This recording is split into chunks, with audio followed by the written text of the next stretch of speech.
They expect us to believe that Katy Perry, Gayle King, Jeff Bezos' wife, and the other women blasted off to space in the tip of a penis rocket, had their 3 minutes of grounding, appreciating Mother Earth, singing songs, and connecting with love, and then returned to Earth in a 65-mile free fall.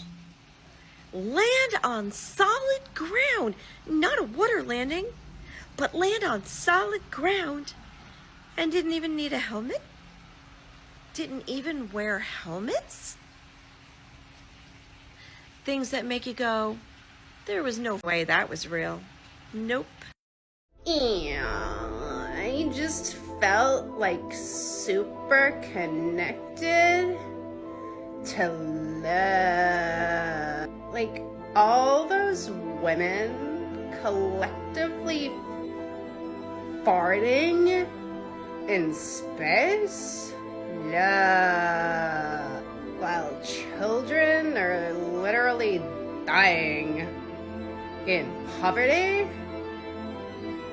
Love. Can't explain it to you unless you do it yourself. You only need like $10 million. And love.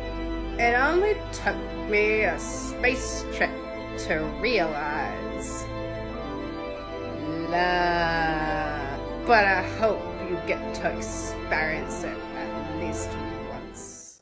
They don't need rockets to go to space, all right? Do you want me to tell you what they need? They need your belief. Why?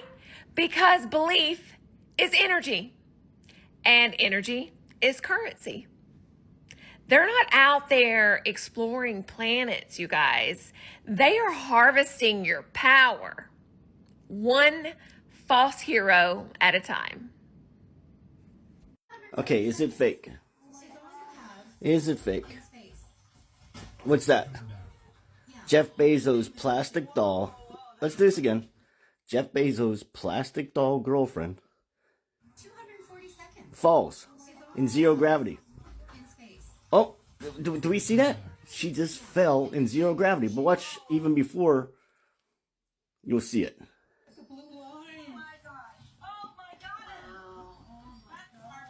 You'll start to see the fall. Right there. You see it start to fall. Now, here comes the fall. How do you fall in zero gravity? Oh, see? Oh, it even cracks her head. It's fake as can be. She's floating. Wow, Jeff Bezos. Oh, must be all the silicone. It doesn't. It has gravity in silicone, I guess. 1, 2, 3. Take up space! Woo! Tamir's in space. Okay, leave Flynn up there. Flynn, bye. That's amazing. Flynn, I got you. Flynn. I have to tell you, look at the moon. Wow, look at the blue line. Oh my gosh. Okay, you gotta follow me on this one, guys. Something caught my eye. I rewatched the video, and this caught my eye. Pay attention to these two panels, and pay attention to this shadow, shadowing all these windows. So in their next shot, they show this.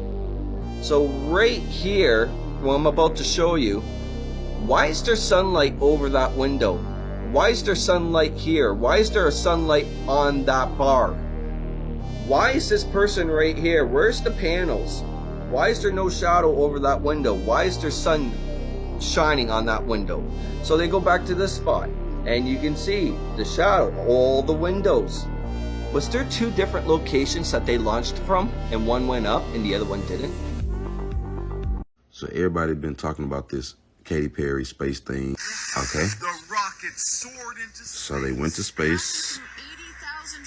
Wait a minute. Are you telling me that they're supposed to be inside of that thing going 1,300 miles per hour? Hold on. Oprah sobbed. There's no way. She and Katy Perry's fiance, Orlando Bloom, comforted each other. Okay, so like either one or two things. Either maybe it actually did work. No, wait, they up there with no helmet or nothing? There is no way you can just send regular people up there like that. Dude, what? They can't expect us to believe. They must think this the 60s. And we are parents and grandparents. Bro, we have technology. We have a little bit of better understanding of the world around us. There is no way they're in space right now. Experienced 4 minutes of weightlessness. Katie held up a Why didn't she let it go? daisy for the Why is she still holding it? camera. They are floating, they are weightless, they are experiencing zero G for the very first This is, time in their lives. y'all, They were overwhelmed by what there is no freaking way they sent them people into real space. they saw. Oh, the moon! You guys, I have to tell you, look at the moon. Look. Then it was time to return to Earth. Founder Jeff Are they Bezos sitting had a down? little oops moment, face planting while inspecting the capsule. Hold on. So they just hit the ground that hard. Did anybody see how hard they hit the ground, bro? Look at how hard they hit the ground. Look at the moon. Look. Then it was time to return to Earth. How in the world are they getting out like nothing just happened? They need to stop it. Gail raised her hands to the heavens. So they just hit the ground that hard, coming back from outer space, and nobody's shaking up. They just, She got on her hands and knees. okay, I've seen enough. Yeah, they must think this is the 60s or the 70s where people just kind of got to believe whatever they hear on the radio. Bro, we got video footage. We got information. We got each other. We can share common sense. There's no way anybody's actually believing this. Okay, I need your thoughts on this Blue Origin gaslighting fiasco. The more I watch these interviews, the more I'm concerned about the mental health of our country right now. Gayle King says she feels brave enough to get her ears pierced now. Katy Perry said that she hopes this unites all women because of the unity that this took for them to come together to make this trip. First of all, who in the actual hell decided that Katy Perry needed to go to space? Oprah Winfrey is on the ground crying because of the bravery of her dear friend. And I haven't even gotten to the door yet. You know, the door that we saw open and then they closed it and are gaslighting us into believing that it didn't happen. And then Jeff Bezos ran over there with his special little key 5 seconds after he face planted so he could open the door and they have their grand exit. Y'all, that door flopped open like my Amazon boxes. Be for real. I don't know what's going on. I don't know why they're trying to gaslight us so badly. I don't know what they're trying to distract us from. But what I do know is you have lost your ever-loving mind if you actually think we believe that these women went to space. Another reason why I don't think we went to the moon is because of this, okay? You expect me to believe that President Nixon sat in the Oval Office and made a telephone call using a wired phone to something that was 240,000 miles away, supposedly, and there was almost no delay. People that really truly believe that we went to the moon will say there was like a 20-minute delay in between responses. There wasn't. If you go back and you watch it, if you watch the live broadcast that they were doing, Nixon spoke. He said, this is like the most historic phone call of all time, basically. And it was like maybe 10 seconds in between the responses from the people that were supposedly on the moon. And not only that, but if you look up here in the left-hand corner, there is a photograph of the Earth from the moon. This is weird to me. The official story is that they got this photograph from the Apollo 8 mission where they had gone into low moon orbit. But to me, that looks like they're a little closer to the surface of the moon than what the original official narrative says. I don't know. What do you guys think?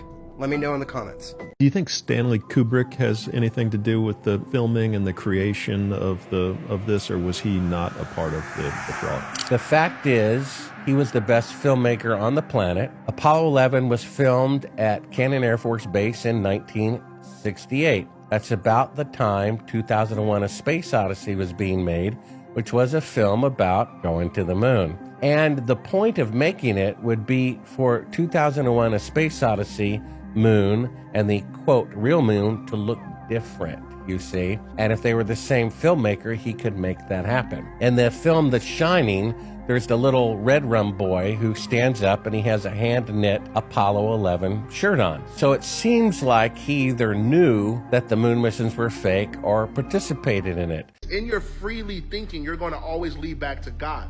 In your indoctrinated thinking, you're always going to lead back to the enemy and what they have indoctrinated you with.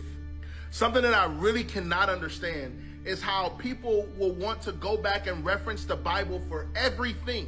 For every little thing, people be like, well, is it in the Word? Is it in the Bible? Is it in the Word? But when it comes to the creation of the world, when it comes to globe Earth, firmament, flat Earth, and science, no one says, well, let's go to the Bible for it. And it's so interesting that the original Bible talks about God creating the firmament, but it's baffling to me because people will completely ignore the idea that the earth is a firmament.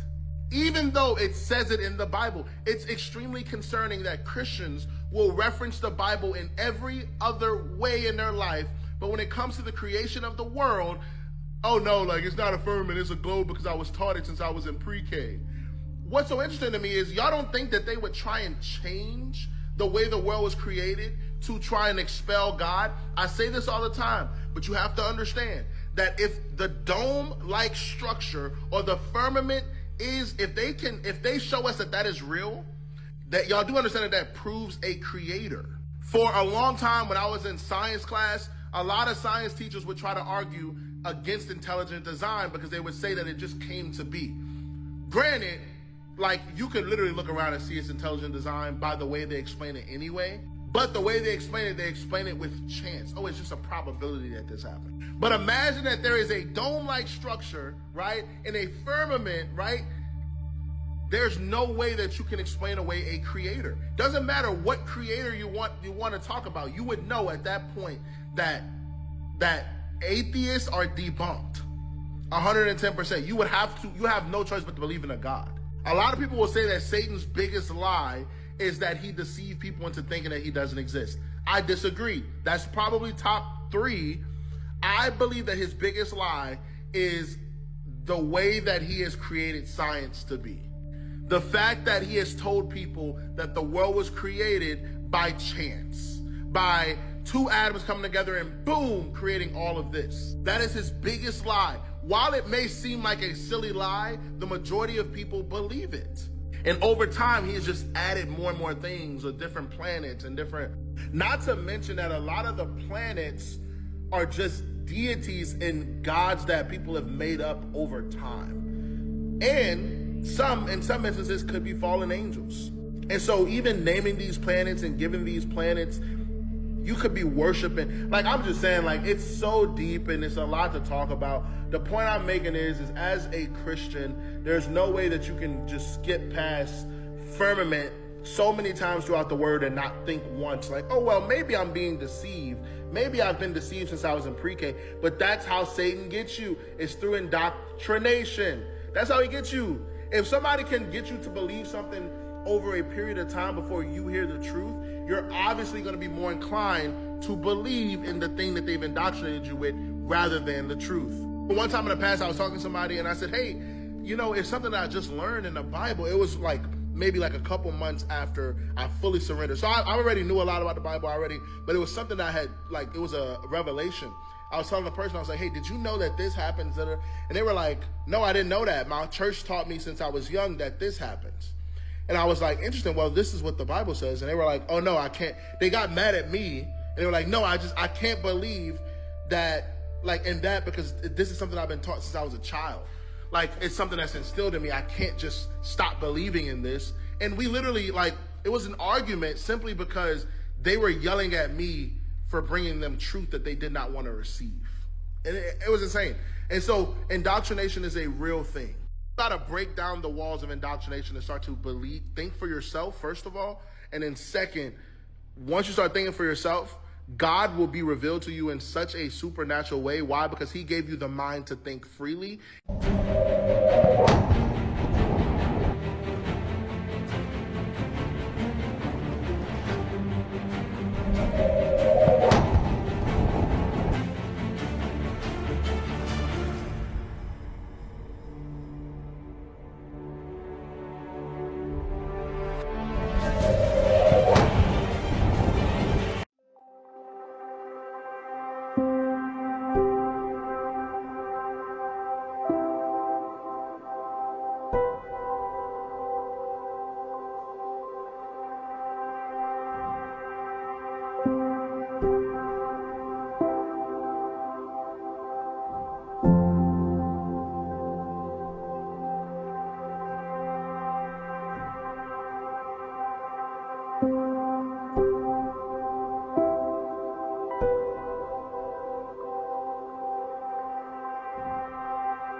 The Flat Earth map dates back over 1,000 years. This map is credited to being created by a Persian astronomer. His name was Al-Biruni and he lived between 973 AD to 1048 AD. It's the official map of the United Nations and also the United States Geological Survey. It used to be present in many places before the creation of NASA and the Antarctic Treaty in 1959. Here you see it with Admiral Byrd. This map has been restored by Dmitry from Russia with suggestions of mine, Idialenkar. Known by my YouTube channel Flat Earth Banjo, I asked Dmitry to include the Bermuda Triangle and Point Nemo, a place deep in the Pacific where NASA buries rockets. Then Robert Tozzi, a professional mapmaker, came along and enhanced the map even more. There are many people now selling this map online, but if you could order it from my online store, I would greatly appreciate it. Visit my online store now and order one of the items. I humbly thank you.